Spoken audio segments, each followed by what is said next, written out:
കർത്താവായ യേശുക്രിസ്തുവിൻ്റെ പരിശുദ്ധമായ നാമത്തിൽ എല്ലാ പ്രിയപ്പെട്ടവർക്കും മോർണിംഗ് ഡ്യൂവിലേക്ക് സ്വാഗതം. പലരും ചോദിക്കുന്ന ഒരു ചോദ്യമാണ്, എന്തുകൊണ്ടാണ് ദൈവം എന്നെ വിവിധ പരീക്ഷകളാൽ പരീക്ഷിക്കുന്നത്? വിശുദ്ധ ബൈബിളിൽ യാക്കോബിൻ്റെ ലേഖനത്തിൽ അപ്പോസ്തലനായ യാക്കോബ് ഇത് സംബന്ധിച്ച് വളരെ വ്യക്തമായിട്ടുള്ള ഒരു സന്ദേശം നമുക്ക് നൽകിയിട്ടുണ്ട്.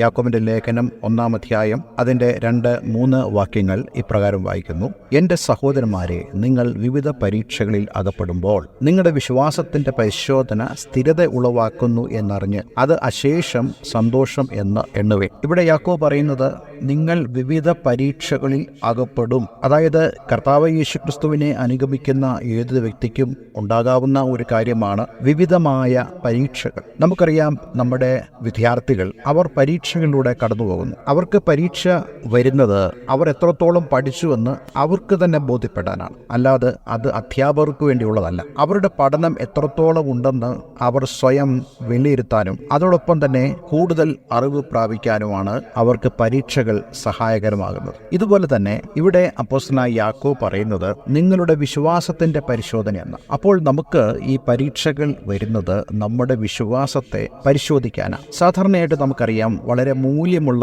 വസ്തുക്കളാണ് പരിശോധിക്കപ്പെടുന്നത്. ഉദാഹരണം, സ്വർണം എന്തുകൊണ്ട് നാം അതിനെ ശോധന ചെയ്യുന്നു? അതിന്റെ ക്വാളിറ്റി അറിയാൻ.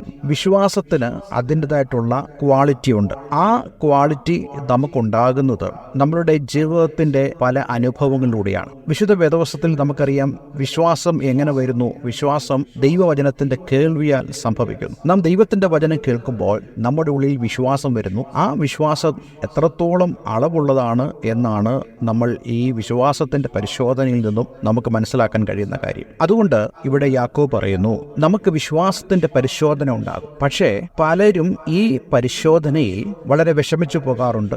വളരെ സമ്മർദ്ദങ്ങളിലൂടെ അവർ കടന്നു പോകുന്നു, നിരാശരായിട്ട് മാറുന്നു, പരാജയ ഭീതി ഉള്ളവരാകുന്നു. അങ്ങനെയുള്ള അവസ്ഥകളിലൂടെ കടന്നു പോകുന്ന ആളുകളെ കണ്ടുകൊണ്ട് തന്നെയാണ് യാക്കോബ് ഇവിടെ പറയുന്നത്, നിങ്ങൾ അതിനെ സന്തോഷമെന്ന് എണ്ണുവിൻ. ഓരോ പരീക്ഷകളെയും സന്തോഷത്തോടെ നേരിടുവാൻ നമുക്ക് സാധിക്കണം. കാരണം ആ പരിശോധനകൾ നമ്മുടെ ജീവിതത്തിൽ സ്ഥിരത കൊണ്ടുവരുന്നു. എന്താണ് സ്ഥിരത? ദൈവത്തിന്റെ പ്രവൃത്തിയെ കാണുവാനുള്ള തയ്യാറെടുപ്പോടുകൂടെ ഏത് സാഹചര്യത്തെയും നേരിടുവാൻ തക്കതായ ഒരുക്കത്തോടുകൂടെ കാത്തിരിക്കുവാൻ നമ്മെ ഇത് സഹായിക്കുന്നു. നമുക്കറിയാം, നമുക്ക് പ്രയോജനമുള്ള ഒരു കാര്യമാണെങ്കിൽ എത്രത്തോളം കാത്തിരിക്കാനും നമ്മൾ തയ്യാറാണ് എന്ന് പറയുന്നത് പോലെ വിശ്വാസത്തിന്റെ പരിശോധനകൾ ജീവിതത്തിൽ പല പരീക്ഷകൾ കടന്നു വരുമ്പോൾ അതെല്ലാം എനിക്ക് നന്മയ്ക്കായി കൂടി വ്യാപരിക്കും എന്ന് നിങ്ങൾക്ക് ബോധ്യപ്പെടാൻ കഴിയുന്നുണ്ടെങ്കിൽ തീർച്ചയായിട്ടും ആ പരിശോധനയുടെ ഗുണം നമ്മുടെ ജീവിതത്തിലുണ്ടാകും. അത് നമുക്ക് സ്ഥിരത തരുവാനും വിജയം പ്രാപിപ്പാനും ദൈവം നമ്മെ സഹായിക്കും. അതുകൊണ്ട് എന്നെ കേൾക്കുന്ന പ്രിയമുള്ളവരെ,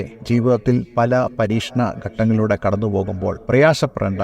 അതെല്ലാം ദൈവം നിങ്ങൾക്ക് നന്മയ്ക്കാക്കി തീർക്കും. ഒരു വാക്ക് പ്രാർത്ഥിക്കുന്നു. സ്വർഗീയ പിതാവേ, ഈ നല്ല വചനത്തിനായി സ്തോത്രം. അങ്ങയുടെ മക്കളോട് ഇന്ന് അങ്ങ് സംസാരിച്ചതിനായി നന്ദി പറയുന്നു. ജീവിതത്തിൽ പരീക്ഷകളിലൂടെ കടന്നു പോകുന്ന ആളുകൾ എന്നെ കേൾക്കുന്നുണ്ട് എന്ന് ഞാൻ അറിയുന്നു. കർത്താവെ, അവരുടെ ജീവിതത്തിൽ അത് നിമിത്തം ഉള്ളതായ കഷ്ടതയോ പ്രയാസങ്ങളോ വിഷമതകളോ അവർ അനുഭവിക്കുന്നുണ്ടെങ്കിൽ അതിൽ നിന്നും ഇന്നൊരു വിടുതൽ അവർക്കുണ്ടാകട്ടെ എന്ന് പ്രാർത്ഥിക്കുന്നു. കർത്താവെ, അവരുടെ കഷ്ടങ്ങളിൽ അവരുടെ പരീക്ഷകളിൽ സന്തോഷിപ്പാൻ നീ അവരെ സഹായിക്കണം. പ്രാർത്ഥന കേട്ടതിനായി നന്ദി, യേശുക്രിസ്തുവിൻ നാമത്തിൽ തന്നെ. ആമേൻ, ആമേൻ. എല്ലാവർക്കും നല്ലൊരു ദിവസം ആശംസിക്കുന്നു. God bless you all.